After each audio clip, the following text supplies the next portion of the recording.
श्री स्वामी समर्थ मैत्रिणींनो, कशा आहात सर्व? आज तिसरा श्रावणी सोमवार. तुम्हाला सर्वांना तिसऱ्या श्रावणी सोमवाराच्या शुभेच्छा. झाली का तुमची देवपूजा वगैरे? हे बघा, आज माझे मिस्टर मार्केटला गेले होते. कोथिंबीर आणली, लय उच कोथिंबीर आहे. हाय, हिरवीगार आहे. केवढ्याला आणली हो? 10 रुपयाला दिली एवढीशी जुडी. मेथीची भाजी आणली. आता ती निवडून झाली बघा मेथीची भाजी. आज सोमवार आहे तर म्हटलं आणावं मेथीची भाजी, ते घेऊन या म्हटलं. तर माझे मिस्टर म्हणत होते, ही जर मेथीची भाजी रानातली करून खाल्ली तर कसली भारी लागल, सुंदर. आता तुम्ही सांगा, तिथली टेस्ट आणि मुंबईला व्यवस्थित टेस्ट बदलतेच ना मैत्रिणीनं. इथं आल्यावरती कशी लागन ती भाजी, यायला 1 दिवस वगैरे.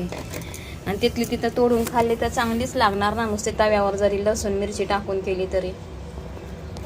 पण आता ह्या पोटाला काहीतरी खायचं म्हणून आपलं शिळी काय आणि ताजी आणायची आणि करायची उपासाला आज. आणि हे कोथिंबीर आणली आहे. कोथिंबीर वाटते जरा फ्रेश, पण तरी पण गावाकडलं रानातलं उपटून खाण्यात आणि इथं येऊस तर ते करूस तर त्याची हे होते ना हो, फरकच पडतो. त्याच्यामुळे तिथल्या टेस्ट आणि इथल्या टेस्टमध्ये फरक पडतोच ना. आजकाल काय पेरू सुद्धा डुप्लिकेट निघलेत. हे मोठे मोठे पेरू पण चविष्ट नाही आहेत आणि लाल विण्यात व्यवस्थित. हवा कसले लाल आहेत जरा. असं पहिले पेरू कसे लाल असायचे, चांगले खायला पण चव त्याची लागायची. आता नाही एवढे व्यवस्थित.